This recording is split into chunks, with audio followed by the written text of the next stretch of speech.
Hello' everyone, আজি ব'লক বনাওঁ হায়দৰাবাদী চিকেন বিৰিয়ানী।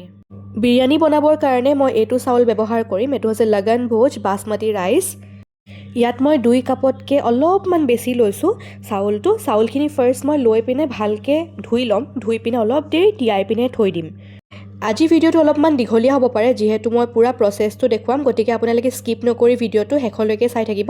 এইফালে হাজবেণ্ডে পিঁয়াজ কাটি আছে, যিহেতু বিৰিয়ানীত পিঁয়াজ বহুত লাগে। আপোনালোকে চাই যাব কেনেকৈ বনাওঁ, সকলোবোৰ গম পাই থাকিব আপোনালোকে।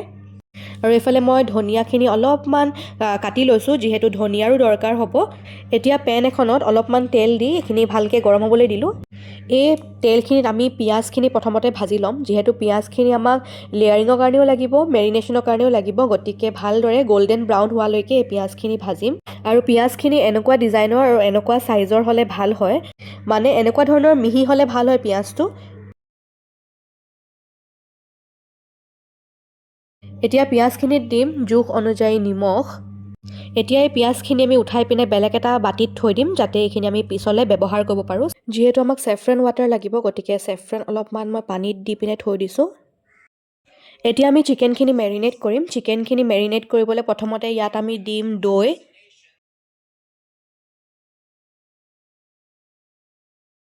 এতিয়া ইয়াত দিম কাটি ৰখা ধনিয়াখিনি। ধনিয়া দিব আৰু ইয়াত জলকীয়া দিব। জলকীয়া আপোনালোকে যিমানটো খায় সিমানটোৱে দিব। যদি জলকীয়া নাখায় তেনেহ'লে এইটো আপোনালোকে স্কিপ কৰিব পাৰে। আপোনালোকে পদিনাও দিব পাৰে, কিন্তু মই পদিনা দিয়া নাই। তাৰপিছত ইয়াত দিম জিঞ্জাৰ গাৰ্লিক পেষ্ট, জোখ অনুযায়ী নিমখ, ধনিয়া পাউডাৰ, হালধি। এতিয়া ইয়াত দিম ভাজি ৰখা পিঁয়াজখিনি। গোটেইখিনি দি দিব, পিছত আমাক লেয়াৰিঙৰ কাৰণেও লাগিব যিহেতু। এতিয়া ইয়াত দিম অলপমান অৰিগেনো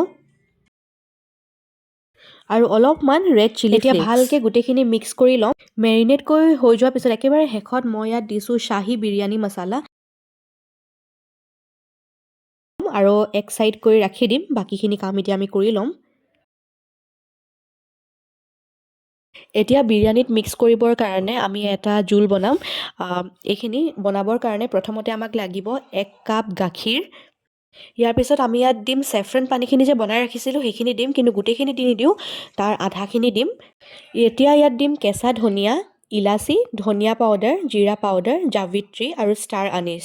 গোটেইখিনি ভালদৰে ইয়াত মিক্স কৰি দিম চামুচ এখনেৰে। আপোনালোকে যদি জ্বলা খায় তেনেহ'লে ইয়াত কেঁচা জলকীয়া কাটি দিব পাৰে। আমি যিহেতু অলপমান জ্বলাকৈ বনাইছোঁ, গতিকে ইয়াত 2টা কেঁচা জলকীয়া কাটি দিছোঁ।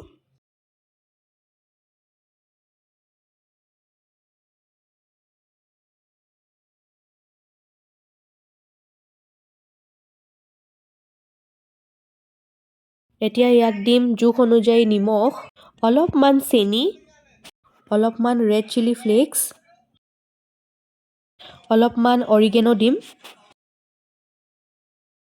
এতিয়া গোটেই মিক্সচাৰটো এখন চামুচেৰে ভালকৈ ফেটি ল'ম। এতিয়া আমি চাউলখিনি বনাম। তাৰ কাৰণে আপোনালোকে যিহত ভাত বা যিহত বিৰিয়ানীখিনি বনাব সেইটো ৰেডি কৰিব লাগিব। বিৰিয়ানী বনাবৰ কাৰণে প্ৰথমতে আমি জোখমতে পানী ল'ম, আৰু পানীখিনি যেতিয়া গৰম হ'ব, গৰম হোৱাৰ পিছত আমি ইয়াত দিম নিমখ জোখ অনুযায়ী, 1 চামুচ ঘি দিম। তাৰপিছত ইয়াত দিম তেজপাত আৰু ডালচেনি। এই গোটেইবোৰ দিয়াৰ পিছত আমি লাহেকৈ আমাৰ চাউলখিনি ইয়াত দি দিম। চাউলখিনিত দিয়াৰ পিছত ঢাকন এখনেৰে এইখিনি কভাৰ কৰি ৰাখিব আৰু হাই ফ্লেমত 4-5 মিনিটৰ কাৰণে এইখিনি ভালদৰে কুক হ'বলৈ কাৰণে দিব। 4-5 মিনিট হৈ যোৱাৰ পিছত এতিয়া আমি ভাতখিনি 2টা বেটছত নমাম। ফাৰ্ষ্ট বেটছটো হৈছে আপোনালোকে ইয়াত 60% ভাত নমাই দিব, তাৰপিছত বাকীখিনি কুক হ'বলৈ কাৰণে দিব। তাৰপিছত ছেকেণ্ড বেটছটো নমাব যেতিয়া আপোনালোকে ফিল কৰিব যে আপোনালোকৰ ভাতখিনি পূৰাপূৰি ৰেডি হৈ গৈছে, তেতিয়া নমাব। আৰু 2খিনি ভাত বেলেগ বেলেগ কৰি দিব, বেলেগ বেলেগকৈ ৰাখিব, একেখন কাঁহীতে থৈ নিদিব। 2খিনি ভাত মেলি মেলি দিব অলপমান। এয়া দেখিছেনে আমি কেনেকৈ 2খন কাঁহীত থৈছোঁ। এইখিনি হৈছে আমাৰ পূৰা ৰেডি হৈ যোৱা ভাতখিনি, আৰু এখন কাঁহীত হৈছে আমি যোনখিনি আধাতে নমাই দিছিলোঁ 4-5 মিনিট কুক হোৱাৰ পিছত সেই ভাতখিনি।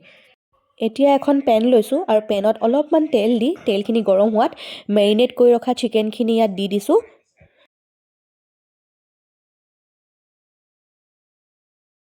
এই মাংসখিনিৰ ওপৰত আমি এতিয়া দিম যোনখিনি 4-5 মিনিটছ বনাই পিনে যে ভাতখিনি থৈছিলোঁ উঠাই, সেই ভাতখিনি ইয়াত ধুনীয়াকৈ লেয়াৰ কৰি দিম মাংসখিনিৰ ওপৰত। তাৰপিছত ইয়াত দিম আমি যোনখিনি জোল বনাই ৰাখিছিলোঁ, তাৰ অলপ অলপ এনেকৈ চাৰিওফালে দি দিম। তাৰপিছত চাৰিওফালে দিম চেফ্ৰন ৱাটাৰখিনি ধুনীয়াকৈ। এতিয়া ইয়াত দিম ভাজি ৰখা পিঁয়াজখিনি, যোনখিনি আমি বেৰিষ্টা বুলি কওঁ, সেইখিনি চবফালে দি দিম ধুনীয়াকৈ। এতিয়া আমাৰ ছেকেণ্ড বেচত যিমানখিনি ভাত বাকী থাকিছিলে, গোটেই ভাতখিনি ইয়াৰ ওপৰতে ধুনীয়াকৈ লেয়াৰ কৰি দিম।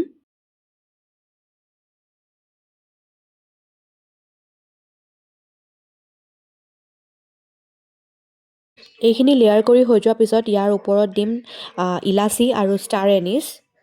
এতিয়া আকৌ ইয়াৰ ওপৰত দিম 1 চামুচ ঘিউ। তাৰপিছত ইয়াৰ কাৰণে কৰি ৰখা জোলখিনি আমি দি দিম আৰু ওপৰত চেফ্ৰন ৱাটাৰখিনিও দি দিম। আৰু যোনখিনি পিঁয়াজ থাকি গৈছিলে, বেৰিষ্টা যোনখিনি আমি বনাইছিলোঁ, সেই পিঁয়াজখিনি ভালদৰে ইয়াৰ ওপৰত চাৰিওফালে দি দিব। এতিয়া জুইৰ ফ্লেমটো অলপমান কমাই দিব আৰু 15-20 মিনিটৰ কাৰণে এইখিনি ভালদৰে কুক হ'বৰ কাৰণে দিব। আৰু এয়া চাওক, আমাৰ বিৰিয়ানী ৰেডি হৈ গ'ল। ধুনীয়াকৈ হেতা এখনেৰে তলৰ ফালৰ পৰা এনেদৰে উলিয়াই আনিব, যাতে চবেই চবখিনি খাবলৈ পায়। চাওকচোন কিমান ধুনীয়া লাগিছে দেখিবলৈ, নহয়নে? আপোনালোকেও ঘৰতে ট্ৰাই কৰি চাব আৰু কমেণ্টত লিখিব কেনেকুৱা পালে। আৰু যদি ভিডিঅ'টো ভাল লাগিলে তেনেহ'লে লাইক, শ্বেয়াৰ আৰু ছাবস্ক্ৰাইব কৰি দিব আৰু মোৰ পেজখন ফ'ল' কৰি দিব। আজিলৈ ইমানেই, ধন্যবাদ।